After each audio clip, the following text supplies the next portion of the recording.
Tak hanya tim pemenangan pasangan Ahok Jarot yang berkonsolidasi di posko pemenangan mereka, pimpinan dua partai politik yang mengusung pasangan nomor urut 2 ini pun bertemu.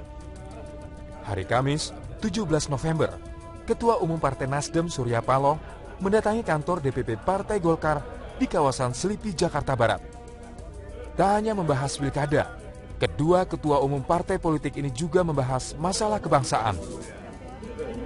Semangat kebangsaan ini bukan hanya urusan institusi-institusi formal yang mengurusnya. Bukan juga hanya semata-mata urusan pemerintah, tapi urusan kita semuanya, seluruh slagorde dan komponen bangsa ini. Pada partai-partai politik kami ingin mengappeal sesama partai-partai politik yang ada di negeri ini, bahwa saya harus lebih menaruh perhatian secara lebih serius terhadap masalah keutuhan, spirit, dan semangat kebangsaan yang kami rasakan masih memerlukan penguatan. Di dalam pembicaraan ini tentu memberikan arti buat Partai Golkar dan Nasdem. Kita akan bersama-sama, kita akan mengawal bersama-sama untuk melakukan koordinasi ke bawah demi kedamaian-kedamaian yang ada saat sekarang ini. Di saat yang hampir bersamaan, Presiden Joko Widodo juga menerima kedatangan Ketua Umum Partai Gerindra Prabowo Subianto di Istana Merdeka. Kunjungan ini merupakan kunjungan balasan setelah sebelumnya Presiden bertandang ke kediaman Prabowo di kawasan Sentul 31 Oktober 2016. Dalam pertemuan ini, kedua tokoh sepakat untuk terus menjaga kondisi yang kondusif dengan terus menjaga persatuan dan kesatuan. Kita tidak menginginkan kita tercablah gara-gara perbedaan politik. Tidak. Karena sangat mahal harganya bagi negara kesatuan Republik Indonesia. Perbedaan politik itu hal yang biasa. Tidak boleh jadi masalah perpecahan yang berkelanjutan.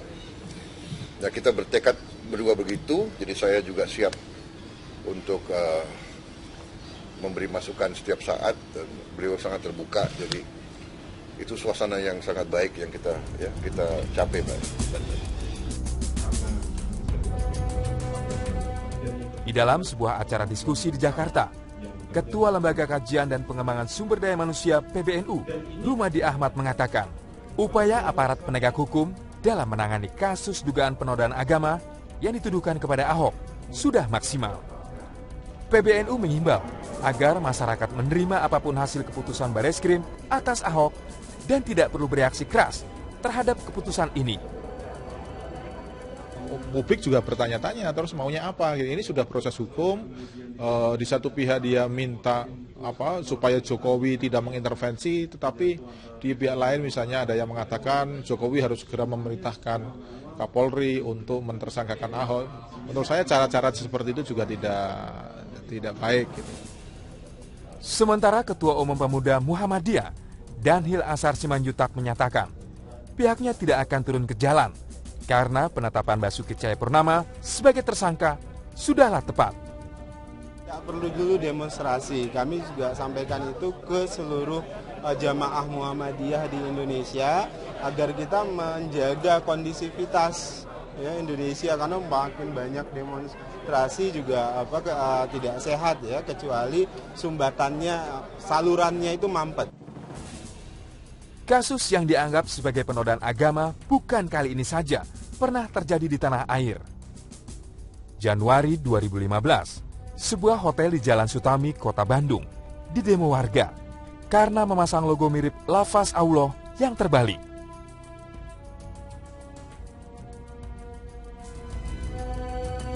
Kasus penodaan agama juga menyeret spiritual Lia Aminuddin atau Lia Eden yang mengaku sebagai Imam Mahdi dan mendapat wahyu dari malaikat Jibril.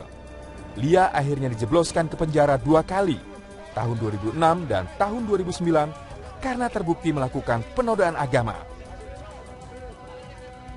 25 April 2005, grup band Dewa 19 dilaporkan ke Polda Metro Jaya karena dianggap melecehkan agama gara-gara sampul album Laskar Cinta milik grup band ini yang dinilai bermuatan kaligrafi berlafaz Allah. Pada era 90-an, penulis Arswendo Atmowiloto dijebloskan ke penjara karena survei tabloid Monitor yang memicu aksi massa.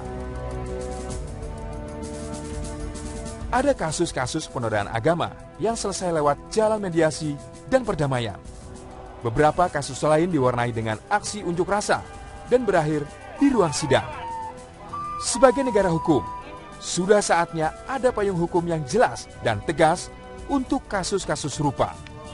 Hukum yang jelas akan membuat persoalan dapat diselesaikan dengan adil dan bermartabat.